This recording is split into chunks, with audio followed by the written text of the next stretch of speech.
tenemos que empezar a pensar una reforma constitucional o un cambio de constitución. Desde abajo le rompieron el ciclo de la prepotencia de Milei. Fui parte de la generación del que se vayan todos. Vamos a fomentar trabajo reduciendo aportes y contribuciones. Fracaso. Fracaso total, siempre total. fracasó. Eso tiene que estar en nuestro programa. Es más, te diría, en nuestro programa ya está.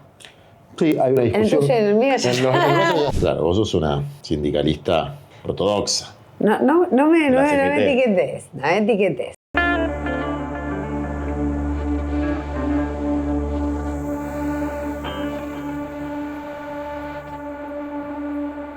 Buen día, gente. Estamos con Vanessa Siley en este ciclo, microciclo, que me pintó hacer de entrevistas con los candidatos y candidatas de la lista de Fuerza Patria en la provincia de Buenos Aires. Y como a mí Vanessa me cae bien y además me trajo un regalo extraordinario, totalmente random, ¿eh? El Federalista, de Alexander Hamilton. No sé si vos me escuchaste hablar de Alexander Hamilton o te pareció que estaba bueno. Me pareció que estaba bueno regalarte. Muy bien. Bueno, vamos a hablar de Alexander Hamilton. Entre otros, ¿no? Pues ahí está Madison también. Raro. Pero empezamos bien. Cringe. También me regaló un mapa que tiene un error ortográfico extraordinario que descubrió después, un año después de haberlo impreso, ¿me dijiste? Sí, más o menos. Bueno, un hermoso mapa que después lo vamos a mostrar. Pero antes de entrar en los dos temas que para mí eran piolas de hablar con vos, que uno tiene que ver con la situación del Poder Judicial, la reforma judicial, etc. Y el otro es una mina, una mujer, en un mundo de hombres. ¿No?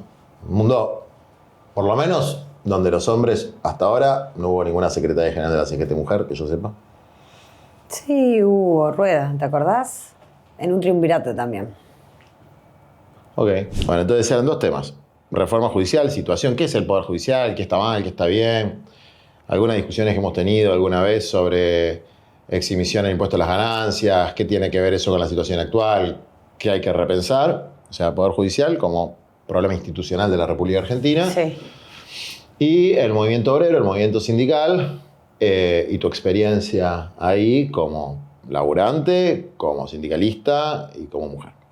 Pero, hay un prólogo a todo esto. Bueno, nosotros tenemos más o menos la misma edad y compartimos un compañero muy querido del movimiento de trabajadores excluidos, al que yo no pertenezco más, porque nosotros tenemos una idea de cómo tiene que ser el funcionamiento de los movimientos sociales y la política, donde hay autonomías relativas importantes.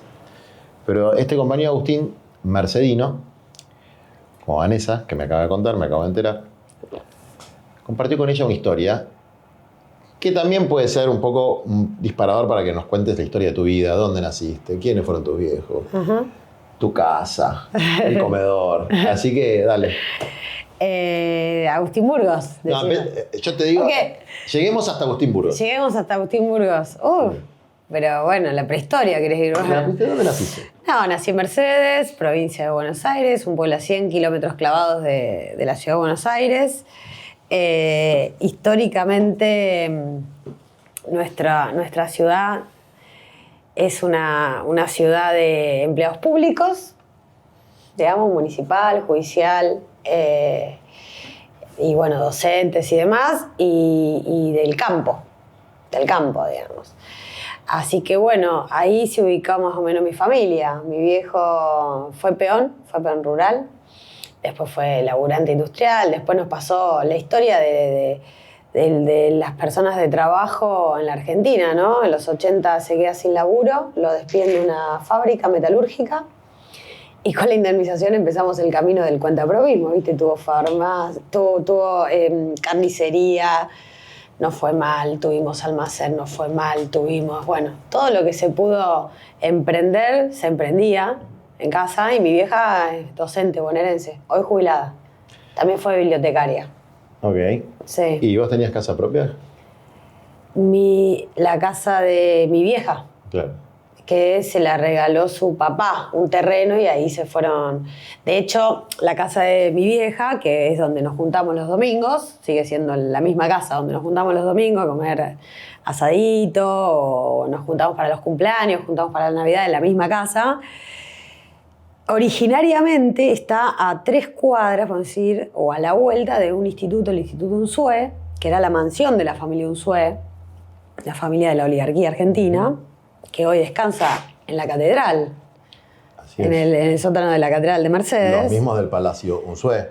Exactamente. El Instituto Perón. Exactamente. Donde Evita pasó los últimos años de su vida y que este gobierno cerró y tratamos con uñas y dientes de defenderlo. Bueno, sí. No se pudo, ¿te acordás? Sí, me acuerdo. Bueno, dale, seguí. Y muy bien. Sí. Y donde es la casa de mi vieja, era el box de caballos. Ajá. Lo único que había cuando mi abuelo le regala a mi vieja el terreno era la vieja estructura de un box de caballos de la estancia Unzué. ¿Y el abuelo ferroviario? Paterno. Sí. El abuelo Cacho, peronista hasta la médula, como toda mi familia paterna. Guardabarreras. De hecho, bueno, la casa que tiene mi viejo es en el barrio Trocha de Mercedes, claro. Es en el barrio de los ferroviarios, básicamente. Un loteo ferroviario. Sí, y una familia peronista por haber sido agradecida y beneficiaria de la política de Perón, ¿no? Una familia de obreros tradicional, digamos, ¿no? Mi abuela siempre limpió casas, trabajadora de casas particulares, pero no existía la ley. Lamentablemente mi abuela se murió antes del 2010 cuando pudimos tener la ley de trabajadora de casas particulares, ¿no? ¿Y tu infancia? Muy feliz, por suerte. Qué bueno. Muy feliz, muy feliz, muy feliz. Tengo 2 hermanas y después un hermanito que vino más tarde de parte de padre, que digo hermanito porque tiene 16 años hoy. ¿Viste? Sí. Sigue siendo mi hermanito. Toda la vida colegio público, jardín, primaria, secundaria y universidad pública. Y nada, en Mercedes la infancia nuestra era en la calle. En la calle, o sea, sabías que el reloj era cuando se baja el sol había que volver, pero vas al colegio caminando desde que tenés, no sé, 8 años. Ya íbamos caminando al colegio y bueno, como que se vive un montón la calle, que es lo que hoy tal vez, viste, me siento vieja cuando digo, che, los pibes hoy no salen tanto a la calle como nosotros estábamos todo el día en la calle. Y 4º, 5º año estabas ahí, aparecieron los Pampitas. ¿Cómo es esa historia? Sí, bueno, yo te puedo decir que mi primer militancia fue, pues yo soy muy, muy creyente, hice hasta la confirmación, es decir, hasta los 15 años participé de una capillita que está a la vuelta de mi casa, es parte de la arquidiócesis de la catedral, pertenece a la catedral, al Sagrado Corazón de Jesús. Y bueno, ya hacíamos trabajo comunitario, laburábamos ahí en el barrio y después con un grupo de compañeros de la secundaria decidimos ir a un comedor, que no era ni un comedor, empezó a funcionar un merendero en una capilla en el centro de un barrio que se llama el Marchetti, se llama en realidad, algunos le decimos la Pampa Chica, y bueno, empezamos a ir ahí a dar la merienda, a hacer apoyo escolar, y bueno, hoy es un centro comunitario que el intendente Juani convirtió, pero originariamente fue nuestro comedor, lo levantamos nosotros, allá 2002, ¿no? Porque la política, fui parte de la generación del que se vayan todos, como vos también, en el 2001. Como Agustín, que era, y su compañera, que eran de la Verón, donde mataron a Maxi y a Darío, sí, que también abrieron puertas, ¿no? Sí. Esa sangre de los compañeros abrió puertas que a veces la dirigencia se olvida, que hay una previa a todo cambio social, que son los pibes, los viejos, la Norma Pla, los piqueteros, todo lo que, viste, después está mal, que pelea y abre la puerta a algunas transformaciones. Sí. Pero bueno, vos eras de la generación de que se vayan todos, y en ese momento estabas... La política era ayudar al otro. Así es. O sea, viste, sabemos lo que es un trueque, sabemos lo que es vivir con patacones, sabemos lo que es que tus viejos no tengan laburo, por eso también los entiendo a los pibes de ahora. Los reentiendo a los pibes de ahora. Y siento que nos están esperando. Como nosotros esperábamos a un Néstor Kirchner, sin saberlo, sin saberlo esperábamos a un Néstor Kirchner. Y llegó. Porque si hoy no hay destino en la Argentina para los pibes y pibas, que tienen la misma demanda que nosotros. Se quieren ir de la casa de sus viejos, quieren poder alquilar un trabajo, por lo menos que me alcance, comprarme los apuntes si estoy estudiando en la facultad, y de milagro podré comprarme un libro, ¿no? Y bueno, no sé, irte de viaje con amigos. Creo que las demandas que tiene la juventud hoy, sí, atravesado por la tecnología o las nuevas formas de trabajo, un montón de cosas que hay que evaluar, pero no es que, viste, estamos disociados. Mi generación también dejó de creer en los partidos políticos y en el Estado, porque no lo recibíamos. Porque no nos fuimos beneficiarios de una política. Entonces creo que esos pibes nos están esperando. Definitivamente nos están esperando, ¿no? Sí. Si yo pienso, y lo hablaba con Pietragala, volviendo un poco a este concepto anterior, de que, y lo hablé mucho con Cristina también, que lo que vos hacías cuando eras piba, lo que hacíamos nosotros organizando los cartoneros, lo que hacía el movimiento de empresas recuperadas, lo que hacía el movimiento campesino en Santiago del Estero, lo que hacía el movimiento indígena en la Patagonia, lo que hicieron los hijos, las abuelas, las madres, lo que hizo Norma Pla, lo que hizo el MTA en ese momento, ¿no? Sí. Las marchas federales, la CTA también. Sí. Los piquetes. En el interior de la Argentina. Cutralcó, Mosconi, la gente de YPF, ¿no? Pepino Fernández. Sí. Si no hubiese existido todo eso, después la política, por más que tengas a Mandrake, no es la que inventa las cosas. Lo mismo pasó con Perón. Si no hubiese habido Fora, si no hubiese habido Patagonia Rebelde, no había Perón. Si no hubiese habido 17 de octubre. ¿No? Entonces que los movimientos de la sociedad abren la puerta, y en eso el movimiento estudiantil y los distintos movimientos de juventud también fueron parte de las luchas que sacaron al gobierno neoliberal de la Rúa, abrieron un interregno de un tipo que no entendió lo que estaba pasando en la República Argentina y pensó que con represión iba a resolver las cosas, que mató a 2 pibes de nuestro pueblo, que se tuvo que ir, y después que llegó uno que ni vos ni yo le teníamos demasiada fe. No, nada. Ni le conocíamos el apellido. Ni le conocíamos el apellido. Y él entendió cómo sonaba la música, ¿no? Entonces, esas demandas que se habían ido acumulando, de alguna manera las fue abrazando con el correr de los años él y Cristina, y las convirtieron en políticas públicas. Eso es por lo menos un poco como yo creo que gran parte de nuestra generación atravesó las cosas, de ver dirigentes tomando las demandas por las que nosotros peleábamos. Y ojalá nuestra generación pueda hacer lo mismo. Sí, y institucionalizando esas demandas, además. Convirtiéndolas en una política pública. La política de derechos humanos se quedó institucionalizada.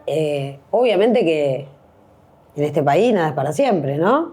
La lucha es continua. Sí, es cierto. Y más cuando en el marco de una batalla cultural, la lucha es continua.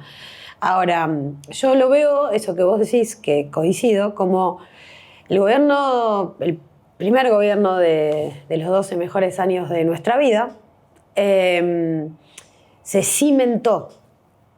Como que los cimientos fueron los movimientos de trabajadores desocupados, los organismos de derechos humanos, esa juventud que tenía rebeldía enfocada en que se vayan todos, bueno, como a ministro. Creo que esos fueron los cimientos. Sí. Entonces, ahora que a veces la vemos negra, ¿viste? Yo creo que hay que pensar en eso, en que nosotros tenemos la obligación de construir esos cimientos. Sí. Para el que venga, ¿no? O la que venga. Sí. Mira, tenga los cimientos. Por ahí, después vamos a volver un poco para atrás. Pero por ahí nosotros que ahora somos candidatos. La misma lista. Choca. Bien, vamos a ganar. Está difícil, pero vamos a ganar. No, vamos a ganar. Por lo menos. La vamos a pelear. La vamos a pelear a destajo. Pero te decía, nosotros por ahí pusimos los cimientos cuando éramos pibes. Pero y ahora no nos toca poner los cimientos, sino ser los traductores de eso y convertirlos en políticas públicas.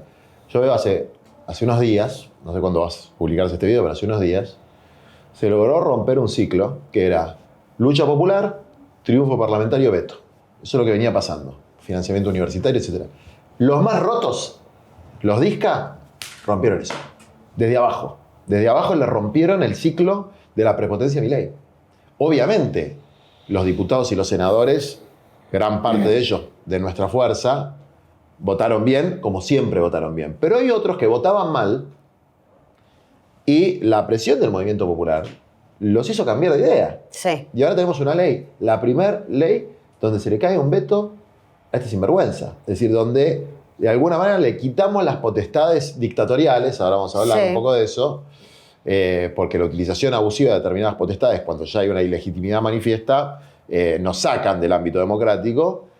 Sí. Y le rompieron eso los rengos de Perón, decían en una época, los discas, ¿no? Entonces eso es muy simbólico. Entonces hoy están peleando los discas, están peleando los abuelos, están peleando los estudiantes, están peleando los científicos, están peleando los laburantes de la economía popular, está peleando un sector no mayoritario tal vez por ahora, pero un sector significativo del movimiento obrero, ¿no? Y yo creo que en esas peleas sí se va a cimentar esa nueva etapa, ¿no? Porque ese segundo, tercer, cuarto, quinto capítulo de la historia de avances populares en Argentina, depende de dónde lo cuentes, si lo contamos. Depende de dónde. Claro. Yo desde Juan Manuel de Rosas. O si querés más atrás bueno, también. Claro, por eso, depende de dónde lo cuentes. Si querés más atrás también podemos. Claro, incluso podemos ir hasta los pueblos originarios. A los pueblos originarios. Sí, hasta el Toqui Lautaro, que le dio nombre a la logia, porque ahora estamos con siglo XIX, que le dio nombre a la logia de San Martín. Porque, ¿viste? Me encanta el siglo XIX. Aparecen los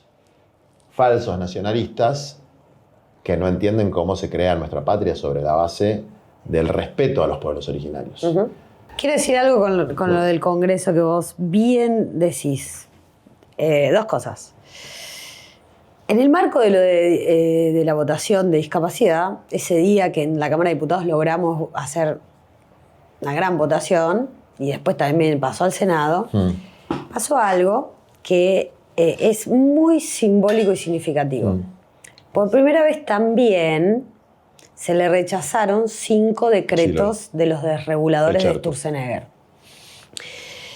Es decir, hubo una ley bases que le dio facultades delegadas al presidente. Las facultades son propias del Congreso y dijo, bueno, úsalas vos. Por eso existen los decretos de facultades delegadas. Son decretos fundados en ley bases. Desaparición de vialidad, baja de categoría del Banco Nacional de Datos Genéticos, todo lo que es institutos de la cultura, INTI, INTA, Marina Mercante, bueno, todos esos decretos. Si vos los analizas, bueno, eso también es una victoria del Congreso. Es cierto. Y es sin retorno. Es cierto. Porque los decretos, no existe un veto a un rechazo a un decreto, ¿no? Y también es casi único en la historia de la democracia, que el propio Congreso revisó su actuación. Porque la ley base salió con el voto de gente que después le rechazó el decreto, ¿no? Cambia, todo cambia. Entonces, creo que está bien revisar la actuación del Congreso. Y ahora quiero decir sobre esto, de revisar la actuación, que hay unas cositas que revisar también, me parece. Pero estos 5 decretos fueron muy simbólicos, Juan, porque la Marina Mercante, lo que te permitía el decreto que se volteó, es el ingreso irrestricto de buques de bandera extranjera. De paso, cañazo metían ahí adentro la desaparición del derecho de huelga. Porque todo tiene que ver con todo, ¿viste? Lo de vialidad, o sea, mares, ríos, si peleamos por la navegación de los ríos interiores, ¿no? Vialidad nacional, territorio. En un país que es octavo en el mundo en extensión territorial, no vas a tener una... ¿Qué tiene vialidad nacional además? Campamentos en zonas limítrofes en todo el país. Los campamentos de vialidad. Que en ese decreto los pasaban al AVE. Promesa de Luis Caputo al FMI. Voy a liquidar todos los activos del AVE para hacer reservas del banco, digamos. INTI, tecnología, digamos, apoyo a la pequeña y mediana empresa. Ahí también se juega la soberanía nacional. INTA ni hablar. 110.000 hectáreas, 110.000 hectáreas, que ya ni se es medible, porque digamos, una hectárea tiene 10.000 metros cuadrados, bueno, 110.000 hectáreas pasaban al AVE para ser liquidadas. Entonces, fíjate que los 5 decretos encierran los fundamentos del Estado, territorio, población, porque Perón decía, creo que en el modelo argentino, decía, tenemos una sociedad mundial. ¿Qué es Argentina a esa sociedad mundial? Es una familia, decía Perón. Y no hay familia sin identidad. Entonces, identidad nacional es constitutiva del pueblo, la identidad nacional, ¿no? Y gobierno, ¿por qué gobierno, digo yo? Porque todo esto se hacía para rifar el patrimonio de un país y directamente instalar un virrey en la Argentina. Es así. Entonces digo, mirá que el Congreso no salió, esto no fue tapa de ningún diario, pero el Congreso tomó una decisión al rechazar estos 5 decretos muy importante. Ahora, ley bases también tiene la reforma laboral. Que está suspendida por una medida judicial. No. Ah, ¿no? El DNU 70 está suspendido. El DNU 70. Pero la ley base no está suspendida. O sea, nosotros tuvimos ya en un año y medio de gobierno de un año y medio, podemos decir, de gobierno de Milei, un año, casi un año. Sí, un año y medio, me parece. Diciembre del 23, diciembre del 24, 2 años. Vamos, casi un año y medio, casi 2 años. Un año de la ley base, sí. Pero ya tenemos una reforma laboral que demostró ser inútil. Total. Entonces, como revisaste... Lo de los monotributos, los colaboradores, eso era... Contanos un poco cuál era el fundamento de la reforma laboral. Adentro del capítulo 4 y capítulo 5 de la ley bases metieron reforma laboral. Creación de los colaboradores, eliminación del monotributo de la ley de contrato de trabajo, extensión del periodo de prueba, o sea, todo tendiente a no tener trabajo registrado. Sí. Y había un capítulo todo destinado a quita de multas y sanciones y penalidades si vos no cometés el ilícito de no registrar a un laburante. Un año después, porque el fundamento ¿cuál era? Va a haber más trabajo registrado, que es el fundamento de siempre. Sí, obvio. El fundamento para flexibilizar y quitar derechos es como un laburante sale caro, cosa que hay que rediscutir en nuestro país, porque eso ha penetrado en nuestras propias filas. Hasta nuestros propios compañeros a veces se creen que el problema es el costo laboral. Hay que revisar ese... Ahora vamos a charlar un poco porque yo tengo una posición, que seguramente no es la misma que la tuya. No, bueno, pero ahora vamos a charlar. Entonces, un año después de que sacaste todas las penalidades, todas las multas, flexibilizaste, ¿estamos mejor o peor? Vamos peor. Ya podemos hacer un balance, una evaluación. Tenemos más o menos 150.000 despidos en el sector privado registrado. Exactamente. Y 40.000 en el sector público, o sea que la motosierra fue al sector privado. Exactamente. ¿No? O sea, con ley bases. Los genios del sector privado hicieron mierda del sector privado. Podemos decir que hay 8 millones, 9 millones de trabajadores no registrados. Sí, depende cómo hagamos la cuenta. Es una cuenta interesante esa. Es una cuenta muy interesante, pero bueno, el EPH dijo 42% de trabajo no informal. Yo creo que es más ese número. Sí, pero EPH mide conglomerados urbanos, bueno. Claro, no mide los pueblos chicos, no mide la ruralidad. Y hay una cosa que no mide, que a mí me rompe soberanamente y que el movimiento de mujeres no logró cambiar, que es las inactivas. Sí, el concepto. Trabajadores de cuidado son inactivas, no sé nada. El concepto de inactivas. Sé que una ama de casa. Una ama de casa, pero aparte en general las tareas de cuidado no es solamente tu familia. No. Los vecinos, las compañeras de los comedores también figuran como inactivas. Es decir, son 3 millones. Sí. Sumale a eso la informalidad, ¿no? Bueno, seguí, Iván. Pero sí, es que por ahí lo que yo quiero plantear. Revisemos, hay más trabajadores informales. Al blanqueo ese que propuso el gobierno, palabra que odio y problema que tenemos que cada vez que viene un gobierno hay un blanqueo de capitales, ¿no? 16.000 personas nada más. O sea, 16.000 por acá, pero perdiste 1 millón por acá atrás. Total. Sí. Es decir, diputados de la Nación Argentina, porque es lo que nosotros vamos a hacer, si hacemos las cosas bien, y si peleamos y luchamos, revisemos nuestra propia actuación. Revisemos que con ley bases, con esto hay que derogarlo. Por lo pronto de la ley bases tenemos pruebas de que el capítulo 4 y 5 fracasó. Ahí estoy de acuerdo. ¿Hay que derogar el capítulo 4 y 5? Ahí estoy de acuerdo. Lo que creo que tenemos que conversar es que el abordaje... El abordaje del mundo del trabajo. Sí. Claro, vos sos una sindicalista ortodoxa. No me etiquetes. No me etiquetes. Está muy bien. A mí me tocó, como abogado, como militante, conformar un sindicato, que es la Unión de Trabajadores de la Economía Popular, que es un sindicato de trabajadores sin patrón, donde en las últimas elecciones votaron 500.000 compañeros y compañeras. Y creo que el abordaje del trabajo registrado en relación de dependencia como eje central del mundo del trabajo hay que revisarlo. También creo que hay un problema, el problema del pisero de mi barrio. El problema del pisero de mi barrio. El pisero de mi barrio es un fenómeno. Compañero peronista. Está a 10 cuadras de mi casa, un barrio re bravo. Le da laburo a 10 pibes. Esos 10 pibes ganan poco. Desde luego no están registrados.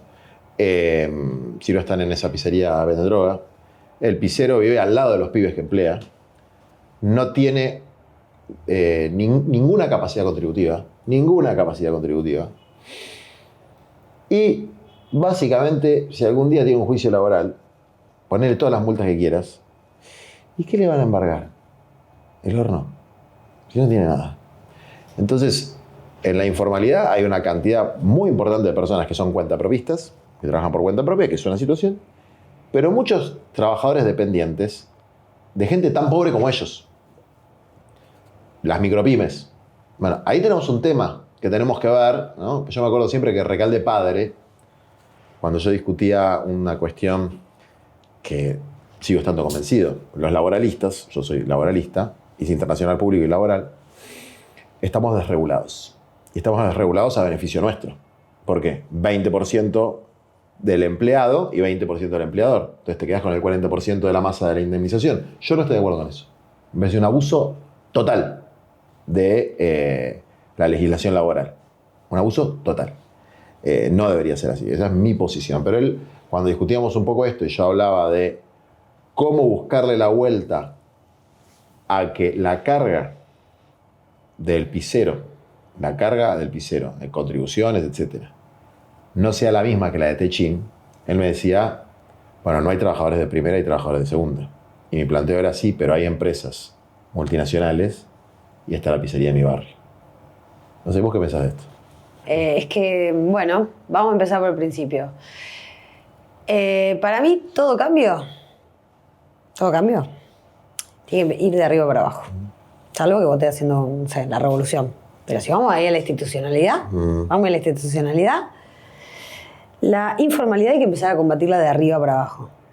Porque lo que sucede en la pizzería de tu barrio, lo que sucede en otras realidades laborales, Sí. es de otro tipo. Lógico. Es de otro tipo. Yo no tengo que poner una norma para empezar acá. Yo tengo que poner una norma para empezar acá, a revisar arriba. Si yo tengo un blanqueo de capitales, ¿no? La fuga. Vamos a empezar con la fuga, a discutir la fuga de divisas. Vamos a empezar a discutir la evasión tributaria, pero no la evasión tributaria del pisero, del pisero, del almacenero. No. De la acumulación que tenemos de dólares en el exterior. Yo hago traer eso, ¿no? Como un blanqueo que existió en nuestro país, lo hizo Cristina Fernández de Kirchner. Y obligó a registrar. Está bien, vos lo traes, la dejás acá 5 años, ¿no? Porque la repatriación significa de que la plata, no un blanqueo que te pongo en limpio y después te la volvés a llevar afuera. Además te obligo a registrar y además te obligo a no despedir. Por ejemplo. Entonces vos, a esos grandes sectores que tienen trabajadores no registrados, ¿por qué tienen trabajadores no registrados? La tercerización. No, más allá de la tercerización, que es otro concepto, sino tener uno en la fábrica que no le pagas en blanco, le pagas la mitad, parcialmente registrado. Okay. ¿Por qué sucede eso? Porque tengo una rentabilidad no declarada también. El balance de la empresa no me cierra. Okay. ¿No? Yo voy a inspeccionar, como hizo un ejemplo muy claro, voy a inspeccionar Puerto Madero, un restaurante. Facturación, 25% sin declarar. La ganancia, ahí estamos hablando de la ganancia. Trabajadores, un 25% sin registrar. Eso es una realidad. Sí. Y es una realidad muy grande. Y que se ataca con una política. Sí, ese es un problema para mí. Si vos me decís que hay que atacar el problema del pizzero, no. Al tema del pizzero hay que ayudarlo. Que es muy diferente de atacar en el marco de empresas o sectores que tienen ganancia no registrada. Está claro, a ver, hay un problema de policía del trabajo, por decirlo de alguna manera, de empresa y policía fiscal, ¿no? De empresas y sindical, porque ustedes tienen derecho de inspección. Sí. De empresas con capacidad contributiva. ¿Qué pasó? La policía del trabajo se provincializó. Sí, un problema, sí. Para mí tiene que volver a ser nacional. Pero, Porque si no, sí. yo soy gobernador, vos sos mi amigo el empresario, Sí. nunca te manda la policía a vos. Problema de policía de trabajo, de empresas con capacidad contributiva, yo tengo algunos ejemplos, ¿no? En la cabeza. Manaos, por ejemplo, ¿no? Tenía un montón de gente laburando en condiciones infrahumanas, siendo una empresa importante. Y sí. Bueno, ni que hablar de los estancieros, digamos, ¿no? Bueno, mirá. Ni que hablar de los estancieros. Que Mirá. dicho sea de paso, ¿viste todo el curro que hay con español, los remedios, etcétera? Sí. En la UATRE intervenida. Sí, también. El mismo, la misma Karina Miller y el mismo Lule Menem, interesados en la intervención de la UATRE, que salieron corriendo a pagarle a la Suizo. Exactamente. A partir del día 20 de la intervención a la UATRE salieron corriendo a pagarle a la Suizo todas las deudas. Sí, como, creo que eran 12.000 millones de pesos. Una cosa increíble. Pero yo creo que eso que vos decís está bien, es cierto. Pero de alguna manera no es el problema de masas. Ese no es el problema de las masas. Es el problema de un sector de la clase trabajadora que creo que es minoritario. Los trabajadores asalariados en relación de dependencia no registrados de empresas con capacidad contributiva no creo que superen los 500.000. Empresas, restaurantes, comercios. Sí, no empresas. Cualquier unidad económica con capacidad contributiva. Pero ¿qué pasa? Esa pequeña empresa, vamos a ir a una micropyme, como vos me dijiste. Esa no es tan pequeña. Un restaurante vamos a una pequeña empresa. De la capital no es tan pequeña. Vamos a una empresa que tiene 50 trabajadores. Eso es una cosa grande. Yo no estoy hablando de eso. Eso hay un montón. Pero yo no creo que sea más de 500.000. No creo que, de 50 no creo. Yo lo que veo por todos lados, en todos los barrios a los que voy, desde la pizzería, el tipo que tiene un galpón de reciclado con 4 pibes que laburan ahí en el galpón de reciclado. El kiosquito del barrio que la vecina lo atiende, el kiosquito del barrio. La empleada de casas particulares que deja a otra chica en su casa cuidando a sus hijos y le paga 1/3 de lo que gana porque no le alcanza. Es decir, que hay un mundo que es el nuevo mundo del trabajo de los excluidos. Pero también hay otro nuevo mundo del trabajo por arriba. El de las plataformas. Exactamente, el de las plataformas, donde el patrón es un algoritmo y donde vos hablas con los pibes y los pibes, habrá que dar la batalla cultural o como vos quieras, pero yo hablo con los pibes y los pibes lo que quieren es que el algoritmo no los cague. Exacto. Y que no les choreen la moto, digamos. Exacto. No quieren... No sufrir accidentes. Sí. No quieren horario. No quieren horario. No quieren patrón. No. Quieren que el algoritmo, que su patrón no los cague. Saben que tienen patrón. Saben que Cuando el algoritmo los bloquea arbitrariamente, saben que tienen patrón. Saben perfectamente. Pero también saben que ellos quieren manejar sus horarios. No son boludos, no piensan que son empresarios y microemprendedores. Pero hay una cosa que yo lo he visto mucho. Es que te puedo hacer un paréntesis. Sí. La libertad horaria está bien. No hay un problema con eso. ¿Sabes dónde está el problema? En que tu sueldo te alcance para trabajar pocas horas. Desde luego. Sí. O sea, el problema sigue siendo la relación sueldo-hora. Total. No la regulación de un tope de jornada de 8 horas o bueno. Yo creo que, ¿sabes dónde creo que está por ahí en la traba que tenemos conceptual? Es que nosotros pensamos la distribución, digamos, de la riqueza, del ingreso, el 50-50, a veces lo pensamos por empresa o por unidad económica.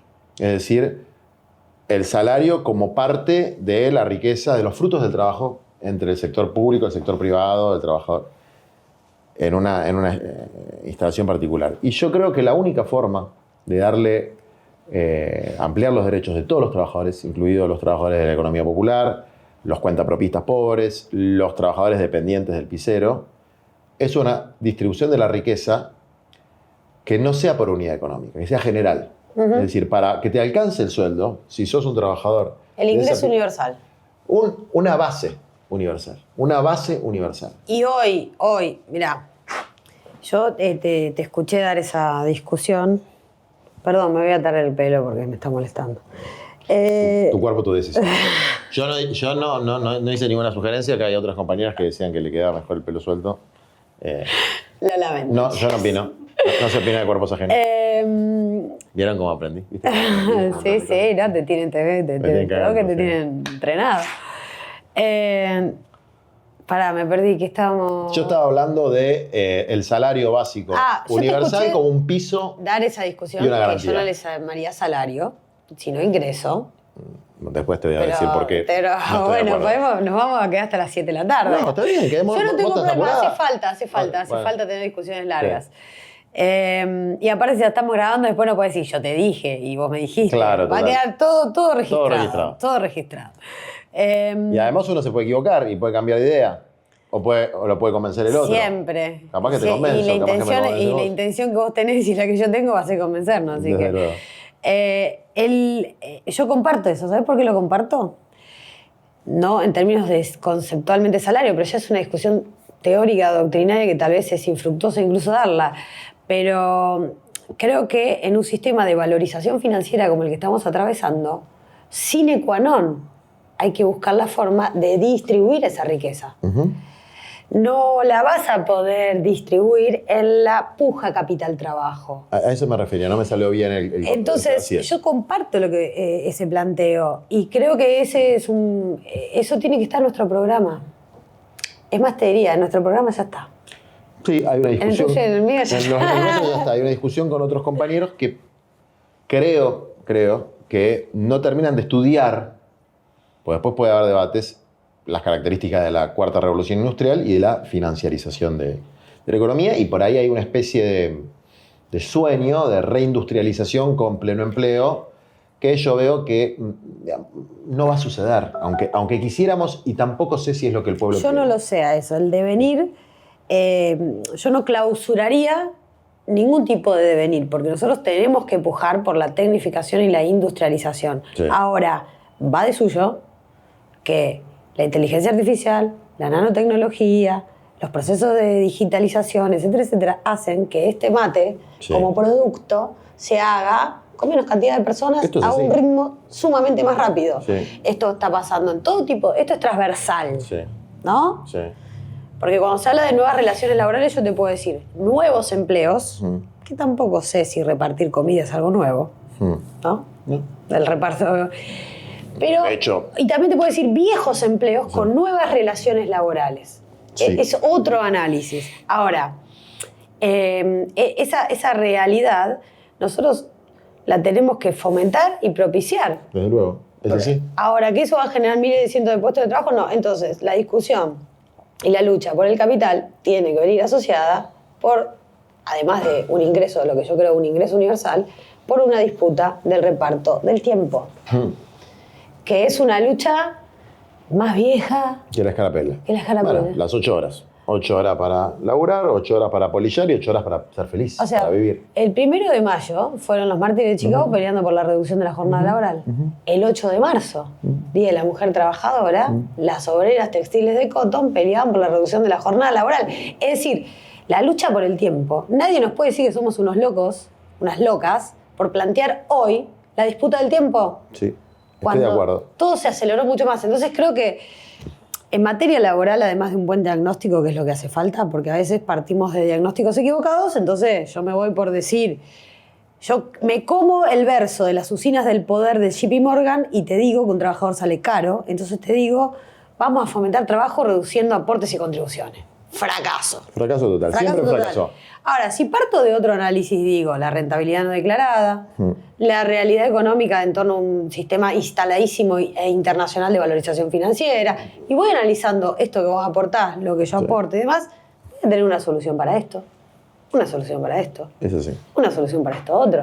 No hay una solución única. No hay una solución única, no hay causas únicas, pero la cuestión del tiempo, de la reducción de la jornada laboral, que desde luego es una reivindicación que tiene que estar en nuestro horizonte, y de hecho la Argentina está atrasada en relación a otros países del llamado mundo desarrollado, es decir, que no es una locura, lo demuestra la jornada laboral francesa, no la jornada laboral castrochavista.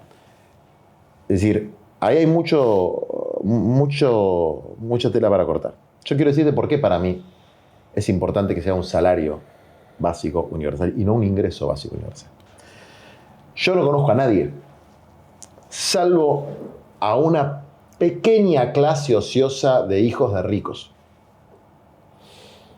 Y salvo a un sector reducido de estudiantes que pueden estudiar y no trabajar. Ninguna persona que esté en edad laboral, que esté tomando birra y mirando el techo y fumando un cigarrillo durante el día. Todos los que yo conozco laburan. O laburan en tareas de cuidado, sobre todo las mujeres, o laburan en el cuentapropismo de subsistencia, para usar el término estadístico, las llamadas changas, o laburan en plataformas, pero no lo dice, no pasa algo re loco que pasaba mucho con las compañeras en los merenderos, que vos le preguntás ¿de qué trabajás? Y decían, no, yo no tengo trabajo. Y estaban trabajando todo el día, ¿no? Es decir, es un reconocimiento a una forma de trabajo que no está en el mapa, que no está en el mapa laboral y que debería estarlo. Porque cuando uno habla de ingreso parece que están dando un regalo. Y la riqueza de una sociedad se construye con el trabajo, pero se construye con el trabajo de todos, porque esa compañera que está en una actividad improductiva desde el punto de vista mercantil, es decir, no tiene valor de cambio, y la verdad que está haciendo algo que tiene una productividad social y eventualmente económica muy importante. De hecho, las tareas de cuidado están recontracalculadas, las tareas comunitarias no están tan calculadas en términos de PBI, pero en el mejoramiento de la salud pública, la reducción de la criminalidad, todo eso son valores, sí, digamos, económicos que tiene el sector popular comunitario. Yo creo que el salario básico universal es igualar en un piso, no poner levantar el piso de los compañeros del sector público, del sector privado y del sector social comunitario, que es el más castigado y el cuentapropismo, por su trabajo. Pero bueno, no creo que sea solamente una cuestión semántica, creo que es una cuestión conceptual, y que esa cuestión conceptual tiene que ver con la discusión que estamos teniendo antes, de cómo distribuir las nuevas formas de acumulación de riqueza en un sistema que puede tener un patrón de acumulación capitalista, pero tiene que tener un patrón de distribución justicialista. Eso es un poco como lo veo yo. Sí. Mira, me parece que en esto de los cuidados hubo un reconocimiento a quien está todo el día trapeando, limpiando, cuidando, gestionando un hogar propio o ajeno. Y que también ese reconocimiento fue extensivo, porque cuando la política es universal sucede así, a las trabajadoras comunitarias, que es la moratoria.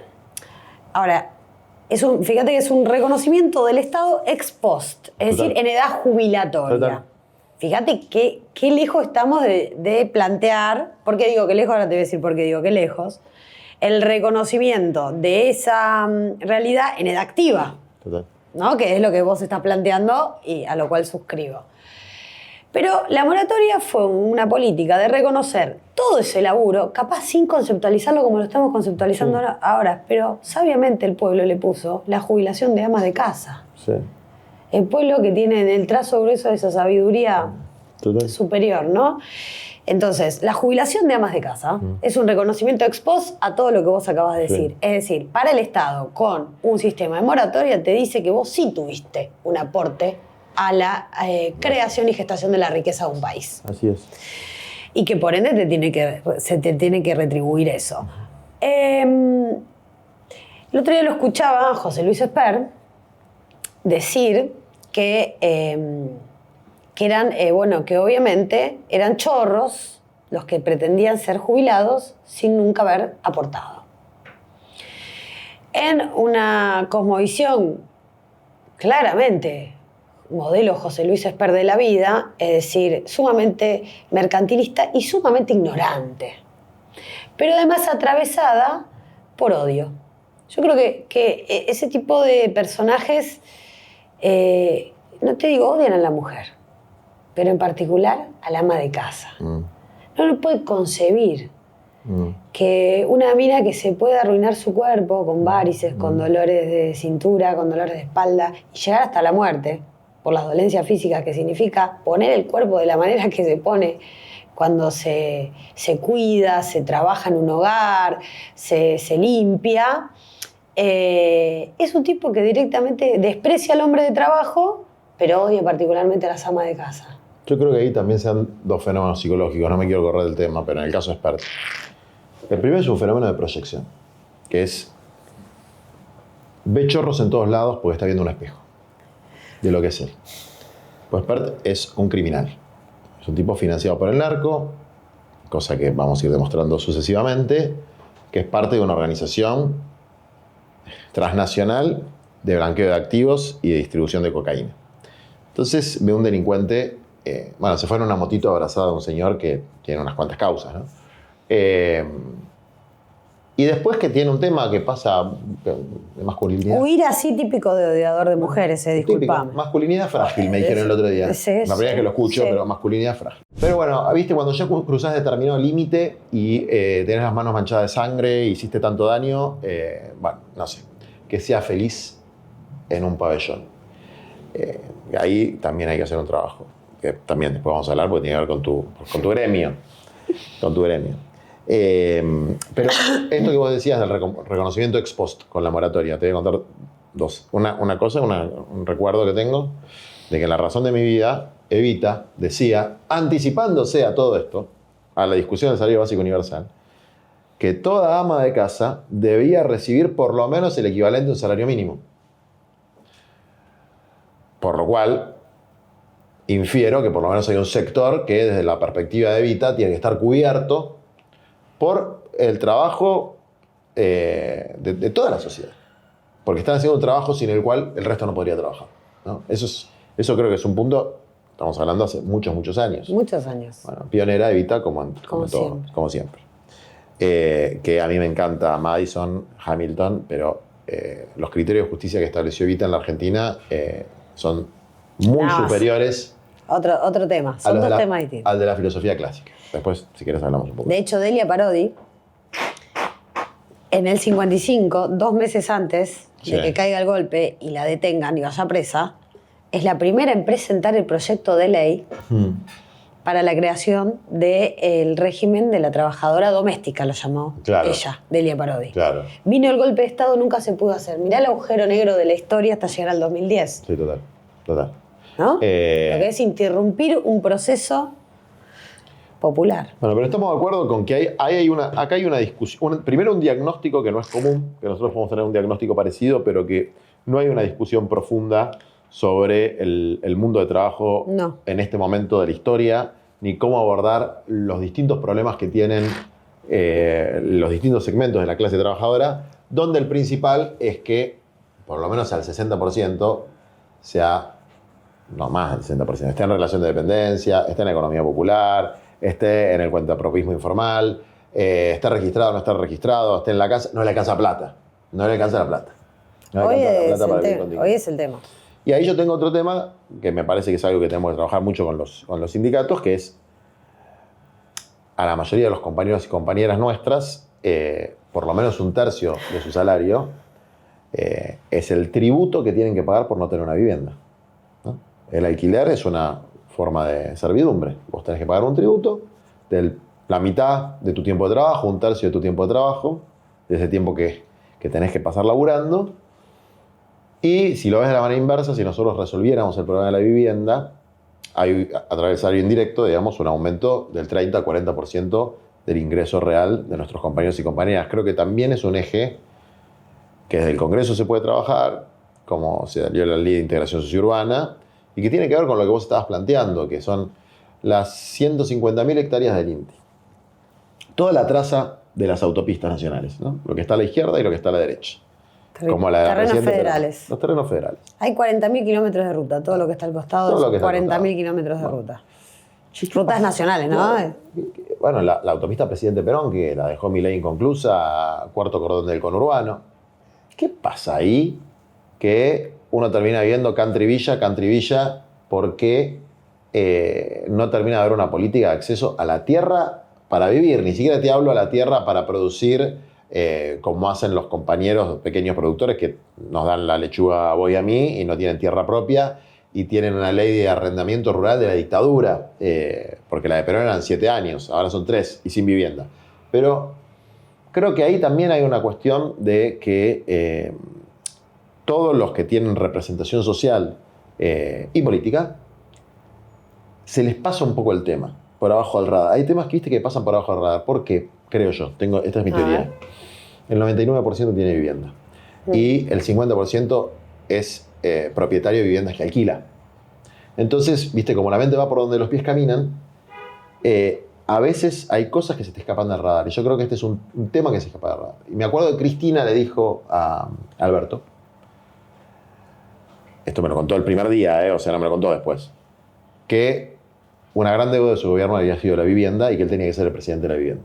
Bueno, demasiado no hizo, pero creo que es un tema que tenemos que tener nosotros muy presente. No sé, ¿vos cómo lo vivís a eso? ¿En tu gremio, en tu gente? Mirá, el planteo de la vivienda en todos los trabajadores está presente, aún en los judiciales también, ¿eh? Salvo que alguno haya tenido una herencia o que le hayan prestado o de familia, sí, pero un con tu propio sueldo, sí. Casado, casa quiere, casado, casa tiene, sí. No existe más. El que se ¿cómo era esa frase de mi abuela? Casado, casa quiere. El que se casa, casa quiere. Sí, el que se casa, casa quiere, algo así. El que se casa, casa quiere. Y bueno, eso no existe más. No existe más. Mucha de nuestra generación en la época de Cristina pudo comprarse un terrenito y es mi caso, o sea, yo alquilo ahora actualmente, donde resido acá en la Ciudad de Buenos Aires, alquilo. Y mi casa me la estoy construyendo en un terreno que me compré en el 2014. O sea, no es ni diputada ni nada de que se le entienda, ¿me entiendes? Un terreno que me compré en el 2014 con quien era mi pareja y que, bueno, después nos separamos y quedó para... ¿Te quedó? Él se llevó el auto y el terreno, era lo único que había. Y va ladrillito por ladrillito y algún día la vas a terminar. Y sí. Y sí. Bueno, pero tenés el terreno. Y yo estoy en la pelea esa. Creo, te entiendo lo que vos decís, pero para mí es más falta de visión que una cuestión de trasladar a lo político la vivencia personal, porque eso no te... Porque si no, todo el que es pobre estaría luchando por los pobres, y no es así. No es lineal, pero así como hay una subrepresentación. No es así, ¿eh? O sea, no hay linealidad. Creo que vos podés tener conciencia popular habiendo nacido en cualquier hogar. No te hace. Pues si no, vos decís, bueno, yo como no tengo... o sea, yo como alquilo, entonces estoy luchando por... No, me parece que es una falta de visión en los términos que vos los planteaste como salario indirecto. Mira, creo que esa es una buena discusión para dar. Sí. La canasta hogareña. ¿Cómo se conforma? El costo de mi familia, de mi casa, de mi hogar, de un hogar obrero. Bueno, analicemos eso. Que nunca se analizó, porque cuando los subsidios a la energía, que es otro tipo de salario indirecto, se tienen que discutir, y se tienen que discutir, se discutían como un gasto del Estado hacia las empresas, y nunca se discutió en la mesa del salario mínimo vital y móvil. Total. ¿Cuánto es el porcentaje de subsidio a la energía, que va a ser el porcentaje del descuento de mi sueldo que voy a tener en mi casa? Lo tendría que discutir la CGT, la CTA y quien quiera sentarse ahí con los empresarios en una mesa tripartita de salario mínimo vital y móvil, porque eso es salario. Total. Indirecto, no directo, pero es indirecto, como el boleto del tren. Yo quiero volver a algo de la representación política porque me tocaste. Como el alquiler, ¿no? Me tocaste una fibra. ¿Por qué? Porque es parte de un núcleo central de convicciones, que es, obviamente no hay una linealidad entre tu origen social o tu situación habitacional y tu conciencia. No hay linealidad. No. Pero hay una relación. Porque en la Argentina vos tenés mitad de los diputados son varones y mitad son mujeres. Sí. Porque una conquista del movimiento de mujeres o de la conciencia colectiva de la sociedad de que había que tener representación igual entre varones y mujeres. Ajá. Ahora, ¿cuántos diputados son? 257. 57. ¿Cuántos viven en Villa de Asentamientos? No. Yo conozco a una sola. Sí. A Nati Sarachi. La misma que conozco yo. Bueno. Creo que hay una subrepresentación ahí. Es decir, que la subrepresentación de clase es un problema político grave. Porque por alguna razón el peronismo tenía el tercio del sindicalismo. Porque había una representación de clase, había una representación sectorial. Entonces, por suerte en nuestra lista hay 5 representantes de los movimientos de la clase trabajadora. 4 representantes sindicales y una representante, como Fernanda Miño, de las luchas de los barrios populares, de las villas y de los asentamientos. Es decir, avanzamos bastante. En las últimas elecciones legislativas hay 2 compañeros que viven, uno en un conventillo y otro en una villa. O sea, vamos avanzando. Pero desde luego que, como dice la canción, tener no es signo de maldad y no tener tampoco es prueba de que acompaña la virtud, pero hay un nivel de subrepresentación de un sector social y de sobrerepresentación de otro sector social que para mí es un problema, y es un problema que no esté planteado desde las organizaciones populares, cuya columna vertebral es el movimiento obrero, y creo que hay que hacer un poquito más de énfasis ahí. Es mi visión. Sí. No sé, ¿te convencí un poco? Sí, no, porque yo banco lo que decís, pero más que las personas, porque si no las discusiones vienen estancándose en torno a los lugares en las listas o los cargos, y más que las personas es la política, el programa y determinante la conducción. Insisto. Para mí es determinante Estoy de la acuerdo. conducción, porque si no vos podés tener al frente de un gobierno popular, Sí. conduciendo al Poder Ejecutivo, Sí. a una Cristina Fernández de Kirchner, Sí. ¿no? Sí. Y vos, mejor que nadie, podés enumerar las políticas en la materia. Sí. O podés tener conduciendo a un Alberto Fernández, y vos, mejor que nadie, también podés enumerar la no política en la materia. Desde luego. Entonces, a veces lo importante es el programa, las ideas claras y la conducción. Sí, yo te agregaría lo que hace el movimiento social. Tampoco quiero tener un congreso. Sí, me encantaría, por ejemplo, decir 50% de personas que cobren salario mínimo vital y móvil, Sí. o vivan, Sí. no tengan una procedencia popular o lo que fuera, ¿no? Mejoraría O un una montón. vida continua popular. Yo también tengo una procedencia popular. Sí. O sea, no, Sí. no me parece que... Ahora, y tengo una conducción que me tapona eso y que no me Perdóname. lo convierte en política pública. Creo que Sí, sí. la discusión se minimiza si la circunscribimos a los cargos. No, yo no creo que hay que circunscribir los cargos. Creo que es un problema de representación. Porque Cristina dice volver a representar. Cristina viene de un hogar obrero, hija de un colectivero. El general Perón venía de un hogar subproletario, Sí. digamos, ¿no? Entonces, algo hay ahí. Sí. Algo hay. Yo no vengo de un hogar pobre, vengo de un hogar de profesionales de clase media alta. Bueno. Vos Ahora, sos el ejemplo de lo que estoy no, diciendo yo, entonces. No, porque como soy consciente de mis propios privilegios, por ahí lo veo incluso más que vos, que venís de una procedencia popular. Y vos ves otras cosas que yo no veo.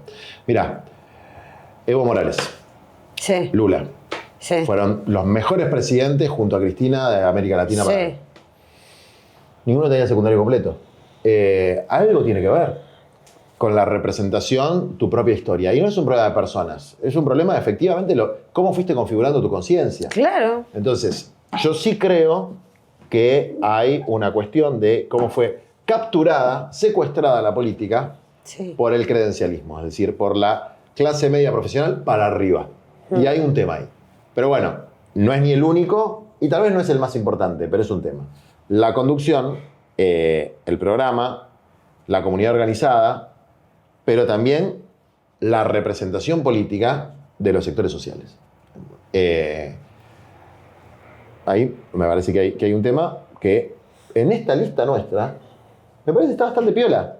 Está buena. Sí, la verdad que sí. Entre los primeros 12, ¿viste? 4 Sí. dirigentes sindicales, una dirigente de los barrios populares. Bueno, más que un tercio. Sí. Entonces, fue un avance eso. Sí. Pues no sé cómo nos va a ir, pero No, muy bien. no importa tanto eso. No importa tanto. Importa que creo que hubo un cambio de perfil, ¿no? Bueno, todas las cosas que tenía que hablar no las estamos hablando todavía, pero quiero que me termines la historia. Terminan los Pampitas, la parroquia, tomás la confirmación, terminás el secundario. ¿Cómo sigue tu vida? Y como muchos provincianos, como somos nosotros, bueno, yo en ese momento me vine a estudiar a Buenos Aires. Antes de hacer Derecho hice otras carreras. Digamos, carreras frustradas que algún día terminaré. A ver. Letras. Sí, vamos. Historia. Sí. Las dos en la UBA. Y no podía laburar, estudiar y... Ok. No, letras hice el CBC nada más. Ok. Después historia, hice 1 año y medio. hasta hice francés, hice historia social general, que era el gran filtro de la carrera de historia de la UBA, pero no me daba el tiempo para laburar, que obviamente, como toda joven, trabajaba en la informalidad, ¿viste? Bien. Repartía volantes o trabajaba en restaurantes repartiendo comida. Te dice todo lo que trabajo, pregúntame. Sí. No, te voy a preguntar igual que a Petra Gala. Contame, decime no. tu quit virgen. Desde los 16, 18 años, ¿viste que ellos dicen quit virgen? Pará. Empezá desde el primer laburo hasta... Primer laburo moza en un restaurante de Tomás Jofré. No, pero pará. Primer laburo, atendí un kiosco de la pileta de empleado de comercio los fines de semana en el verano, cuando tenía 15 años. Me acuerdo que me pagaban 10 pesos por fin de semana y me compraba una remerita con esos 10 pesos para salir a bailar. O sea, 15 años. Salía de la pileta y atendía el kiosco, ¿no? Okay. Lindo trabajo porque, bueno, yo también estaba en la pileta. Alguien me cuidaba el kiosco, yo me metía, devolvía el kiosco. Después, restaurante, moza, en Tomás Jofré, un pueblito de Mercedes, aledaño a Mercedes. Después, bueno, también medio anduve de hippie, vendí licores que hacía yo, caseros, muy ricos, por cierto. A veces de vez en cuando vuelvo a hacer para regalar. Nada, después cuando me vine acá a Buenos Aires a estudiar, yo siempre estudié y laburé, toda mi vida. Efectivamente es posible, lo que pasa que gracias a Néstor y Cristina pude recibirme, porque los trabajos que empecé a conseguir de piba empezaban a estar mejor remunerados, porque si no, no me daba. Pero sí con el currículum, que me encanta. A ver... Empezaste a estudiar. Cuando me vine acá, sí, claro, estudiaba en el CBC, viajaba en tren desde Mercedes hasta acá, hacia Transbordo Moreno, bueno. Después, ¿de qué trabajé acá en Buenos Aires? Repartí volantes, trabajé haciendo encuestas, trabajé de telemarketer, ¿qué más? Hasta que entré en un estudio jurídico, obviamente negro también, ¿no? Sí.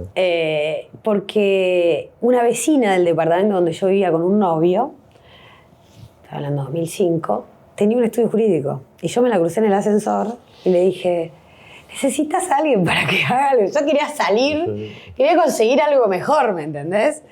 Y bueno, y ahí arranqué en el estudio jurídico y dije, me voy a estudiar Derecho. Y ahí... Después, pum, empecé a militar en la Facultad de Derecho, en NBI. ¿Militaste en NBI? Milité en NBI, sí. ¿2005? ¿En qué año? 2007, 2008 empecé a militar en NBI. Está bien. O sea, vos ya sos generación post barato comedor comunitario de la Facultad de Derecho. Sí. Eso lo hicimos en el 2002, 2003. Claro. Cuando todavía no eran kirchneristas. Eran autonomistas. No, yo ahí estaba en la secundaria. Claro, vos estabas en la secundaria, pero no tanto. Y yo me recibí en el 2002. En el 2002. Ah, ok, yo me recibí en el 2000, está bien. En 2002. O sea, en el 2003 estabas saliendo a la secundaria. Sí. Está bien. Aparte no es lo mismo vivir en la ciudad de Buenos Aires obvio. Que venir, volver a viajar todos los fines de semana o hasta entre semanas, no te familiarizás con la militancia. ¿En Capital? Y yo viajé y pues te puedo decir que 2005, 2006 ya me quedaba acá. ¿Y telemarketing? Con el sentimiento de vos nunca te vas de tu ciudad. Soy hipermercedina, ¿entendés? O sea, de hecho mi hijo está bautizado en la misma capilla que ya te conté. Eso es re lindo. ¿Viste? Yo digo, ante los ojos de Dios, mi hijo es mercedino. Pero... Te podría decir 2007 que me hacen temas que pude alquilar. Antes era pensiones o con... viví en lo de una tía abuela. ¿Viste? Te lo ibas arreglando para vivir. Bueno, sobrevivimos. ¿Te recibiste en qué año? En el diciembre del 2013.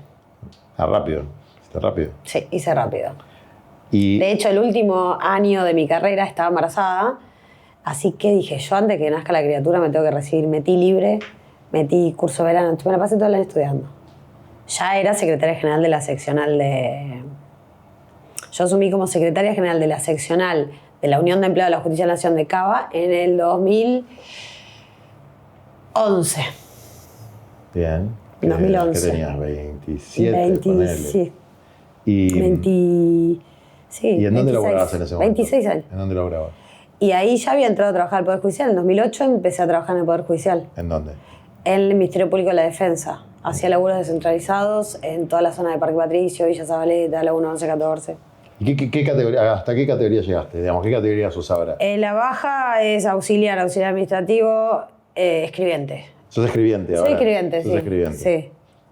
De hecho, volveré a ser escribiente cuando es mi trabajo. Estoy en licencia 5 haberes, obviamente. ¿Cómo? Que soy yo, porque vos te colgás. Sos escribiente con licencia 5 haberes porque sos parte de la Cámara de Diputados. Sí.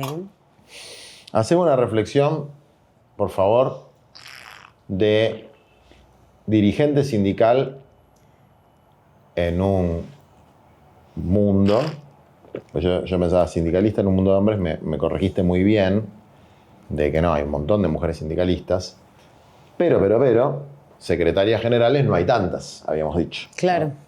Entonces, tu experiencia como mujer sindicalista en la dirección de un gremio nacional, de una federación nacional, además de tu seccional, cuando no hay tantas mujeres en ese mundo, o en esos niveles dirigenciales.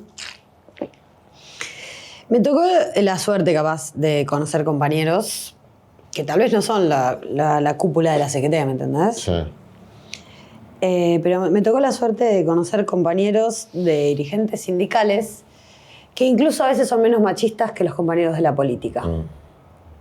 En el respeto a las ideas, las palabras, etcétera, etcétera. Al pensamiento, a la postura.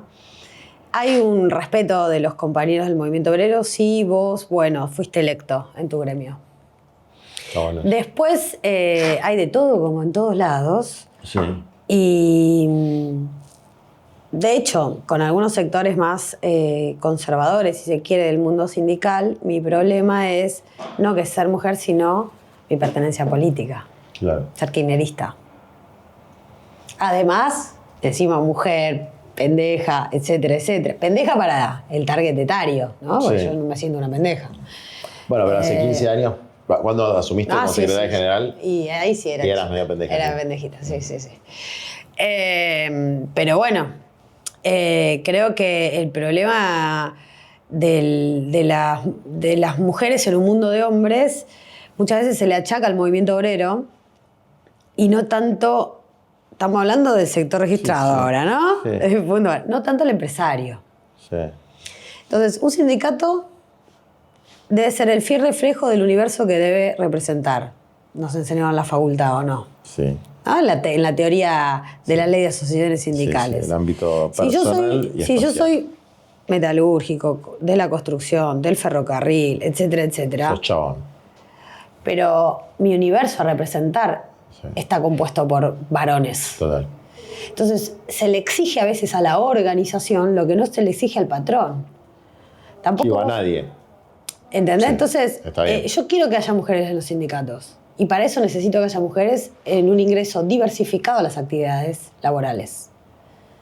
¿Entendés? Después está el techo de cristal, que es lo que dijimos, las conducciones de los gremios. Eso es otro factor. No había pensado lo que dijiste. Está bueno. Pero yo no lo planteo en la perspectiva del machismo de los dirigentes sindicales porque efectivamente mi experiencia de varón es haber visto gente muy progre, muy pañuelito verde, etcétera, siendo muy abusiva.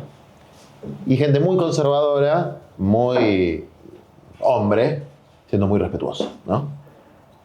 Pero nunca había pensado esto de que efectivamente la representación en algunos gremios sería raro que fuera mujer porque la 90%, 95% son varones. ¿Qué actividades se te ocurre que están Por ejemplo, para los gastronómicos?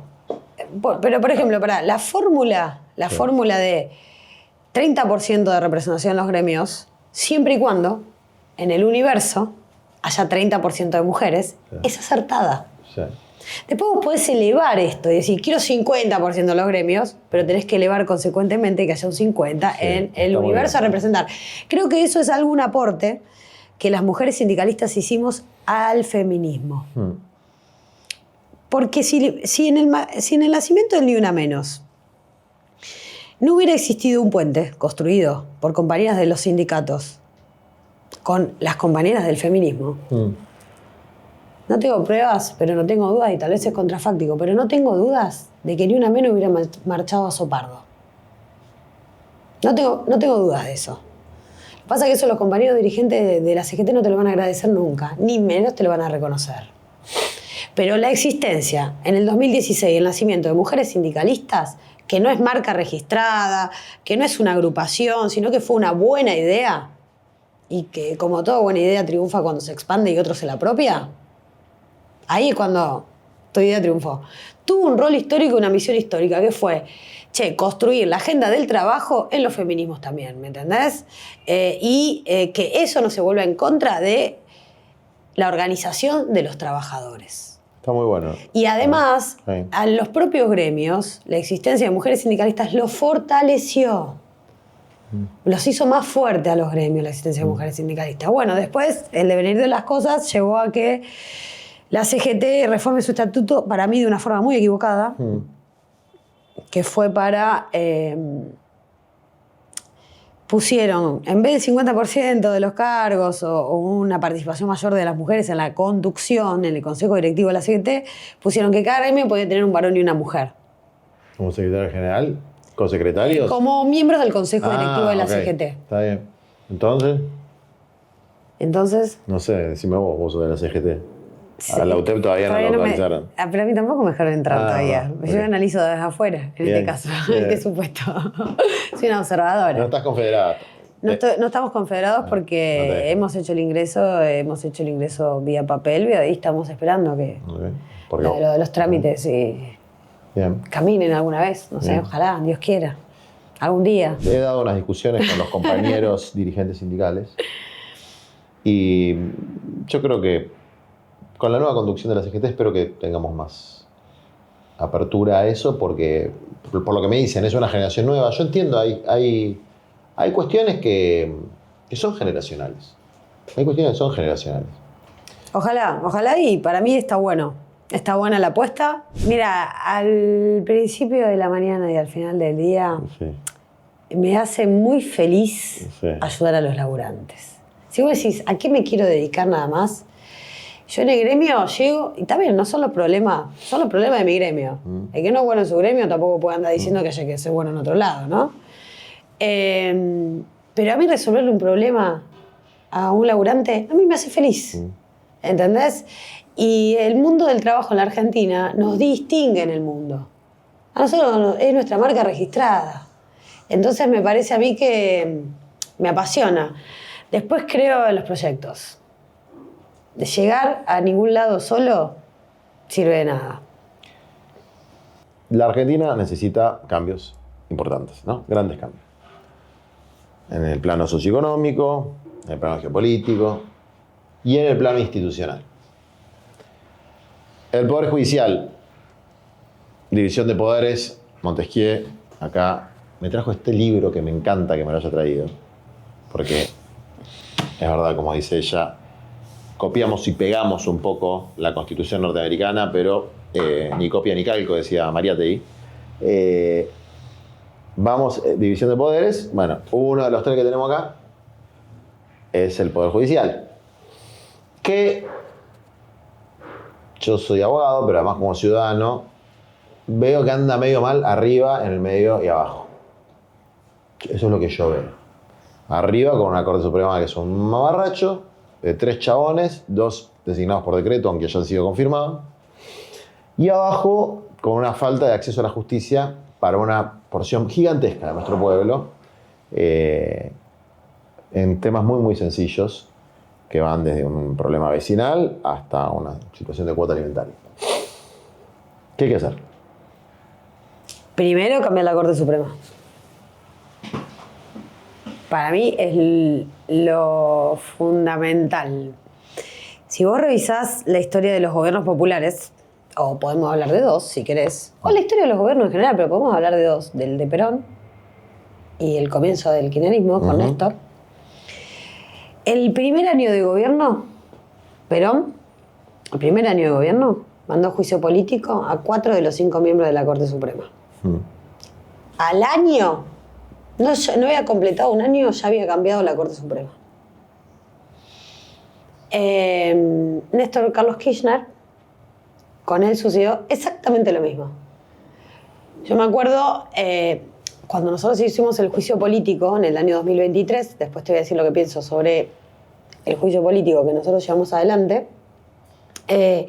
estudiamos esto, ¿no? Fuimos para atrás. A ver, ¿cuándo había sido la última vez que se había destituido un juez por juicio político? Un juez de la Corte. Se intentó con Duhalde y no se alcanzó los 2/3. Néstor, a los días de asumir, sale Nazareno, presidente de la Corte menemista, la mayoría automática de Menem, los 9 jueces, diría 8 y Maqueda, que había entrado en el 2002. Sale Nazareno y lo amenaza a Néstor y le dice que va a empezar a sacar todos los amparos del corralito. Y Néstor, 20 días después de haber asumido, después de esta amenaza, hace una conferencia de prensa y le solicita a los diputados de la Nación Argentina que reanuden el juicio político a la Corte agarrando los dictámenes del 2002 que habían fracasado y los reanuden. Que a través de la Corte Suprema le iban a venir a condicionar su política de gobierno. Néstor, en el primer año del gobierno, ya en el 2004, se había garantizado la renuncia de 3 jueces y la destitución de 1, y Bogiano fue destituido en 2005.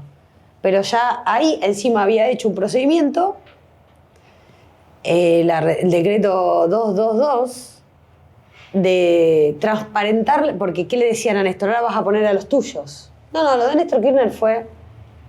Cada vez que lo analizás cualquier cosa de su gobierno decís, wow. Se autolimitó en sus facultades, Néstor, y mandó una consulta, y mandó, por ejemplo, en ese decreto, que hoy sigue vigente, a que vos, candidato a ser juez de la Corte, tenés que acreditar en todos los sectores del mundo privado las razones sociales para las cuales trabajaste. ¿No? De ahí podemos saber para toda la gente que trabajó Rosenkrantz, por ejemplo, gracias al decreto de Néstor. Hoy sabemos todos los clientes de Rosenkrantz de su estudio jurídico, que son los grandes empresarios de tabacalera, petrolera, hasta el Grupo Clarín, gracias a Néstor Carlos Kirchner. Entonces, mira si sabía de esto Mauricio Macri, ¿no? Sí. Que 5 días después de asumir, designó 2 jueces por decreto. Después fueron validados por el Senado, pero el decreto de Macri es del 15 de diciembre. El 15 de diciembre. Entonces, en un poder judicial jerarquizado, o en un poder del Estado sumamente jerarquizado, vos tenés que empezar a cambiar la cabeza.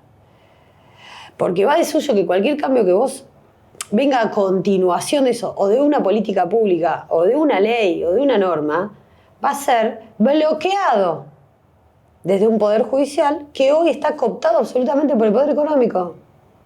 Y está cooptado por su máxima cabeza, porque el otro día se dieron discusiones de este tipo en el Consejo de la Magistratura, y mi pensamiento, yo defiendo, hasta este momento, te diría, hasta el fallo de la sentencia de Cristina, finalmente,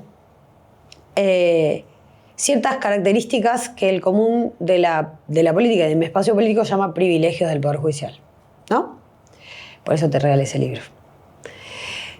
Porque tuvieron su origen, su razón de ser. Un cargo vitalicio, la intangibilidad de un sueldo, la remoción por un procedimiento gravoso como es un juicio político, la estabilidad plena, etcétera, etcétera, etcétera. El buen pasar, ¿por qué creo que un juez tiene que tener un buen pasar? Te lo puedo explicar. Porque, bueno, tuvo su razón de ser. En una división de poderes, este era el único poder del Estado que no iba a ser votado por el pueblo. Originariamente eso se entendía como un gesto de debilidad. Porque vos sos poder ejecutivo, vas a manejar las Fuerzas Armadas y además el presupuesto. Vos sos el poder legislativo, vas a manejar la posibilidad de legislar y construir normas, leyes, reglas. Yo soy en Poder Judicial, no me vota nadie. Bueno, habría que darle prerrogativas, características monárquicas a ese poder del Estado para que pueda equilibrarse con estos dos. El devenir de la historia, y en Argentina en particular, y esta es una discusión del mundo, hizo que este poder judicial esté cooptado por el poder económico, otro poder no contemplado en el nacimiento de las constituciones, el poder económico, el poder real, donde entran, obviamente, que desde el Círculo Rojo hasta los intereses de Estados Unidos o de otras potencias internacionales y, obviamente, los medios corporativos de comunicación. Entonces, este poder judicial, hoy sí te puedo decir que si a la Corte Suprema Clarín le puso día y hora para fallar, porque incluso el debate entre ellos, esto es Vox Populi, era el fallo de Cristina lo vamos a sacar en 2 semanas. Porque uno tenía que viajar, el otro no sé qué. Ni siquiera Manieto le dejó Quédate acá, papi. Sí. decidir el lapsus de 2 semanas para sacar el fallo. Tenía que ser ese martes, 10 de junio, y tenía que decir eso. O sea, una plancha y no abro el expediente y se terminó el caso. Entonces, hermano, sí estás plagado de privilegios. Porque el fundamento de tus prerrogativas era que seas fuerte e independiente. Demostrate no tener independencia. Estás sumamente cooptado. Entonces sí, las prerrogativas son un absurdo. Son absolutamente privilegios. Entonces hay que hacerse un replanteo de cuajo, como en un montón de cosas que estuvimos hablando recién. Yo en esto también creo que hay que empezar por la cabeza y luego hacer una reforma constitucional. Ok. El primer paso te lo entendí. Hay que cambiar a los jueces. Arriba. Hay que cambiar a los jueces. Eso es fulanito de tal por menganito de tal. Un juez cooptado por un juez independiente. Básicamente ese es tu planteo. Sí. Lo primero, para que no haya bloqueo a lo que hagan los otros poderes. Lo segundo es una reforma constitucional. Y persecución y tantas cosas, ¿no? Lo segundo es una reforma constitucional que en el capítulo judicial, vamos a decir de alguna manera, tiene que contemplar qué cosas. Bueno, viste que te decía y que efectivamente estas prerrogativas tenían en su origen un carácter monárquico. Bueno, ¿qué dice la teoría del Estado? ¿O qué dice la historia misma? Muerto el rey, todo el poder al pueblo. Retroversión de la soberanía, decía la escuela de Salamanca, antes de Rousseau, porque el mito, la leyenda negra británica demonizó a Iberia, ¿no? A los españoles. Pero eran bastante pre-rusonianos. Pero bueno, dale, muerto el rey, todo el poder al pueblo, yo creo que esa independencia necesaria ya no va a poder provenir de las prerrogativas. Evidentemente fracasó. Está probado que esto fracasó. ¿De dónde tiene que provenir? De la voluntad popular. Entonces, la reforma constitucional, esto sin copiar y pegar la experiencia de México. Que ahora nos vas a contar. Pero es una experiencia y es una salida que el pueblo mexicano, con su lógica, en la cuarta transformación, AMLO y Sheinbaum, se encontró, ¿no? Que es la elección directa de todos los jueces, de la primera instancia, pasando por las cámaras, casación, hasta llegar a la corte, por el voto directo de la gente. ¿No? Es una experiencia. ¿Y qué? Esa experiencia se hizo en la reforma constitucional. Vamos a hacer un paréntesis y contar, porque vos estuviste en México, estuviste Sí. viendo esa experiencia. ¿Ya fueron las elecciones? ¿Qué pasó? ¿Cuál fue tu percepción? Bueno, esa experiencia fue un intento del voto directo. ¿Sabes lo que era ver a las mexicanas, los mexicanos de las pobladas? A mí me tocó recorrer escuelas en el conurbano mexicano. Que imagínate que estamos hablando de 120 millones de habitantes en todo México. ¿No? Y un país más chico que la Argentina. De las callecitas, no sé cómo andábamos en esas callecitas, pero entrábamos en esas callecitas con una combi que nos llevaban a todos los veedores internacionales. El proceso ese comenzó con AMLO, que hizo una ley. ¿Y qué pasó con esa ley? Sí. Fue declarada inconstitucional Sí. por el propio Poder Judicial. ¿Qué es lo que nos pasó acá en la Argentina en el 2013? Exactamente lo mismo. Por eso te digo que primero hay que cambiar la Corte. Entonces, la propuesta que se hizo el espacio político, Morena, fue, vamos a ganar las elecciones con una mayoría necesaria para construir los 2/3 en el Congreso de la Nación y fortalecer la representación popular a los fines de hacer una reforma constitucional. Y eso, la reforma constitucional se hace en el último día del gobierno de AMLO y la ejecuta Sheinbaum el primer año de su mandato, ¿no? Lo que es la continuidad de un proyecto, más allá de las personas. Porque ellos no tienen reelección. No. Son 6 años como era antes acá. Otra cosa para pensar en la reforma constitucional. Como los recursos naturales, otra cosa para pensar en la reforma constitucional. Yo tengo un montón de cosas de esto. Paréntesis. ¿Qué le regalé a Cristina la semana pasada? Constitución del Pueblo de Sampay. Cristina, la tengo. Ahora por ahí tenés un poco de tiempo, por ahí, no sé. Las side effects, como se dicen. Efectos colaterales de la persecución. ¿Por qué no te pones a escribir el borrador de la próxima Constitución? Así que muchos de estos temas los tenemos ahí. Aparte están como en el último capítulo de Sampay, están todos los temas, recursos naturales, duración de los mandatos, está todo. Pero bueno, experiencia mexicana. Efectivamente la experiencia fue... ¿Votaron en la Corte Suprema de México también? Votaron en la Corte Suprema. ¿Y ya se votó? ¿Ya se terminó todo? Ya se terminó el proceso, ya asumieron los nuevos jueces de la Corte Suprema. De hecho, el presidente de la Corte terminó siendo una persona de procedencia de los pueblos originarios, un indígena, mexicano. Piola. Sí. Bueno, vamos a ver cómo funciona. Abogado, por supuesto, ¿no? Tenía requisitos. Sí, sí. Esto pasó todo por un proceso de selección previo, pero la participación popular de los sectores humildes. En una de las escuelas, cuando salimos, yo hablaba con la gente, ¿viste? Más allá de ver cuánto se tardaba en votar, porque fue un proceso largo de votación, porque tenía que ir tipo boleta única, tachando casilleros con nombres y qué sé yo. Pero hablaba con la gente después de votar. Y un mexicanote, me recuerdo, humilde, llorando me dijo, ¿entendés que yo voté a un juez? Yo elegí al juez. O sea, yo dije, el poder del pueblo. A mí me parece que no es para copiar y pegar, pero sí es para analizar. Y aparte vamos a tener la posibilidad de ver incluso hasta los resultados de la experiencia mexicana. Creo que hay que buscar la forma de que esa independencia provenga de la voluntad popular. ¿Qué forma tiene eso? Bueno, vamos a la imaginación al poder entonces ahí.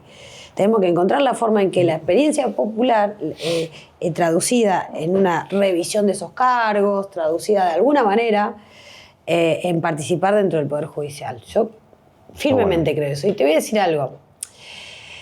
Ser judicial, ser de Citrajú y denunciar la podredumbre del sistema desde adentro tiene costos. Porque una cosa es tirarle piedra del Poder Judicial desde afuera y otra cosa es denunciarlo desde adentro. Pero como el devenir del Poder Judicial va a ser inevitable, se está derrumbando, el sistema está sumamente podrido.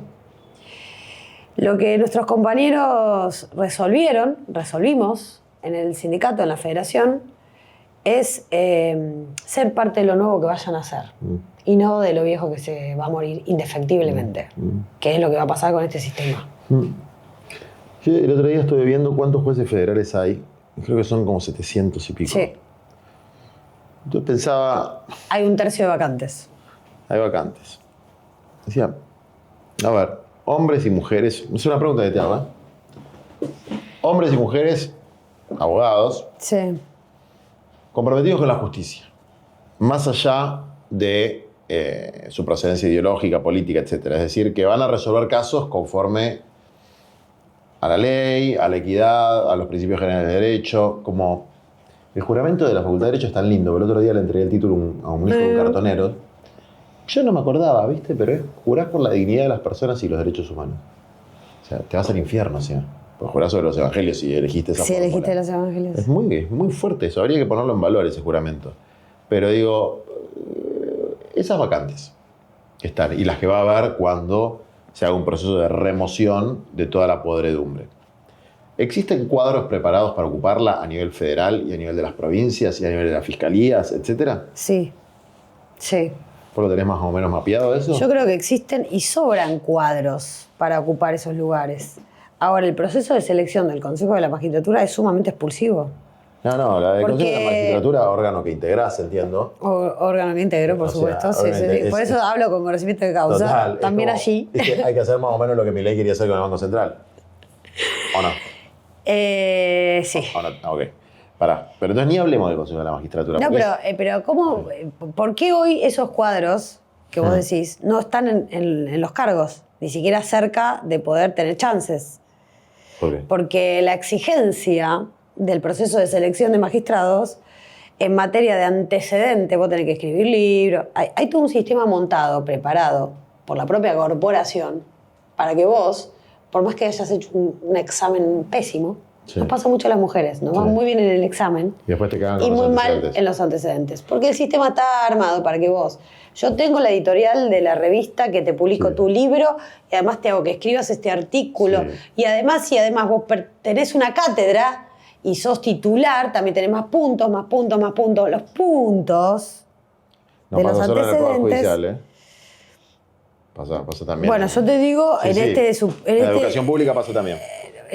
claro, bueno, son las corporaciones. Son las corporaciones. Son las corporaciones. Los puntos se cobran también.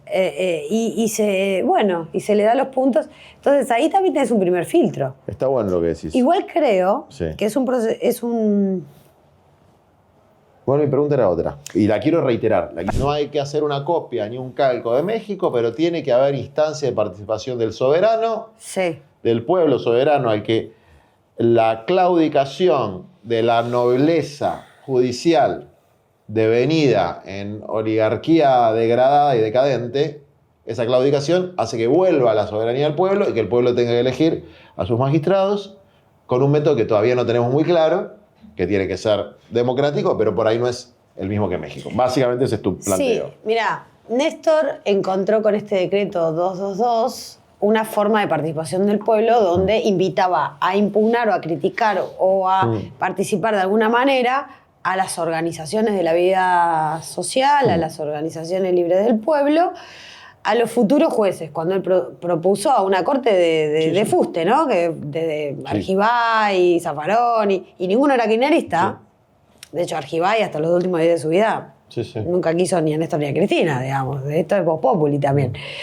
Mira, cuando nosotros le hicimos en el 2020, un episodio que muy poca gente recuerda, pero que para mí fue bastante pesado, septiembre del 2020, yo presenté un pedido de juicio político a Rosenkrantz. Ok, 2020, sí, bien, estamos. Donde entendía que todo nuestro espacio político estaba de acuerdo con ese pedido de juicio político. Muchas de las causales de ese juicio político, de esa denuncia para iniciar un juicio político de Rosenkrantz, la saqué del listado de empresas que Rosenkrantz había tenido que denunciar fruto del decreto 222 de Néstor. Esto para también entender cuando revisamos nuestros errores de gobierno, cuando, ¿no? Finalmente el gobierno sacó un off. De hecho, es uno de los primeros off del gobierno, de Alberto. De hecho, Pagni me dedicó un programa que se llama Off the Records. Está bueno. Un gobierno en off the record. Sí. Y el off era que todos habían salido a decir que mi pedido de juicio político a Rosenkrantz era una iniciativa individual de la diputada. No, porque yo soy boluda, ¿no? Entonces, Bueno, podés tener iniciativa también sin ser boludo. No. Sí, no lo era, no era una aventura. No fue el caso. No fue el caso. No fue el caso. Podría haberlo sido, pero no lo fue. Sí, podría haberlo sido, pero hubiera tenido otro contexto, lo hubiera hecho de otra manera. Algunos me salieron bien. Bueno, pero está bien, te entiendo. Y se negó, que tal cosa era así. Y lo que decía el mundo comunicacional, porque acá, viste, a veces se olvida que los periodistas, formadores de opinión, yo recuerdo ver periodistas de C5N diciendo que no es el momento de iniciarle un juicio político a la Corte. Y recuerdo a esos mismos periodistas, ya cuando en el 2003, último año de gobierno, se le inició el juicio político a la Corte, después de lo del Lago Escondido, después de que se conocen los audios del Lago Escondido, los mismos periodistas diciendo, es tarde para hacerle un juicio político a la Corte. El momento claramente era el 2020, cuando vos tenías una imagen popular Total. allá arriba. Ese era el momento para hacer el juicio político a la Corte. Sí. Y causales sobraban, de hecho, denuncias había. Pero y además, un montones. juicio político es un juicio político. Es un juicio político. Es un juicio político. Es un tema de lo que la política considera que es causal de remoción o no. No tiene que haber delito. Exactamente. Eso es una cosa importante explicar. Porque no el juicio tiene que haber político delito. es político. Sí. El tipo puede no ser un delincuente, pero que los representantes del pueblo consideran que no puede ser juez de la Corte Suprema. Sí, o no puede ser presidente. Que tu desempeño, No está acorde tu con falta de idoneidad, Exactamente. tu falta de moral, de ética, Sí. hace que no estés apto para el cargo. Así es. Y podés no haber cometido nunca ningún delito. Eso sí. Eso es muy importante, porque si Es no, muy no se importante. entiende cómo funciona. Sí. Y son cosas que nos pueden tocar. Porque si vamos a ser diputados, nos puede tocar estar frente a un juicio político de jueces o de presidentes Sí. o de vicepresidentas. Y mira vos, ¿quién controla al que controla? Porque el control último de todas las cosas lo tiene el Poder Judicial. Ahora, se encontró una forma de controlar al que controla. Y es la vía del Parlamento. Es el Congreso de la Nación. Es decir, los representantes del pueblo. Es decir, es el pueblo intermediado, si se quiere. quiero volver un poquito más atrás, porque esto me parece importante. Cambiar la cabeza. Reforma constitucional para encontrar algún mecanismo de participación democrática en la elección de los magistrados. Sí. Ya sabemos que hay algunos cuadros jurídicos en un listado que debes tener en algún pendrive secreto que podríamos promover como candidatos a magistrados. Después me gustaría que me lo compartas. Y hacerte una devolución, caso por caso. ¿Vos tenés idea, tenés pensado cómo tiene que ser ese mecanismo de participación democrática o es algo que hay que elaborar? Creo que hay que elaborarlo. Por eso te decía, una forma encontró Néstor en ese decreto. Otra forma se encontró en el gobierno de Cristina, aunque fuera declarada inconstitucional, que fue el voto directo de los integrantes del Consejo de la Magistratura. Otra forma es ponerle plazo a la acción judicial. Plazo perentorio, es decir, si vos en 6 meses no resolvés un caso, tenés que ir a un proceso de remoción. Está bien. Creo que hay un montón de Son distintas facetas, herramientas. son un montón de herramientas que se pueden utilizar. El voto directo es otra herramienta. Hay que ponderarla y evaluarla cómo sería en la Argentina. La única que hasta ahora de todas las que Crear un mencionaste- tribunal constitucional también es algo que creo. Creo que la Corte no puede administrar los recursos del Poder Judicial, está llamada a hacer otra cosa, crear un tribunal constitucional. La revisión difusa de constitucionalidad creo que también hay que revisarla. Bueno, tiene que ver con crear un tribunal constitucional, ¿no? Sí. Creo que hay un montón de cosas para revisar. Pero de todo lo que me dijiste que se hizo antes, lo único parecido a el ejercicio de la soberanía popular en la elección de los jueces es la idea del voto directo al Consejo de la Magistratura. Lo otro son otras cosas. Es Son otra. formas de participación. Sí, etcétera. son distintas formas de No participación. formas de designación. Creo que hay que instaurar el juicio por jurado fuertemente. Creo Sí. mucho en el juicio por jurados. Yo también. Es más, de izquierda y derecha, toda la gente que conozco Está que bueno. vivió experiencias, y mi propia experiencia con respecto al juicio por jurado es que el jurado popular evalúa las situaciones conflictivas con el derecho mucho mejor que cualquier lego. Contame por qué me regalaste este libro y vamos terminando. Te regalé ese libro porque creo que nosotros, hasta incluso generacionalmente, y es una necesidad objetiva de nuestro país, tenemos que empezar a pensar una reforma constitucional o un cambio de constitución. Creo que hay que proteger a nuestra patria en su conjunto, que está siendo muy apetecible por grandes sectores de poder internacional, y que discutir los fundamentos, que acá no se discutieron cuando se crea la Constitución argentina, revisar lo que discutían los constitucionalistas estadounidenses nos puede servir como para ver con la realidad y la teoría, hacer la praxis de lo que tenemos que discutir en nuestro país. Obviamente que vos me nombraste y me mencionaste un libro muy lindo de Sampay, que también lo leí, pero bueno, te quería traer uno que creo que no tenías, No. que suponía que no tenías, capaz. No, y me parece que es extraordinariamente importante porque el pensamiento nacional no es ser una persona que niega el carácter universal, ni la herencia occidental, ni la de los pueblos originarios. Hay que tratar de estudiar un poquito todo, ¿no? Bueno, muchas gracias. Bueno, Bueno. gracias.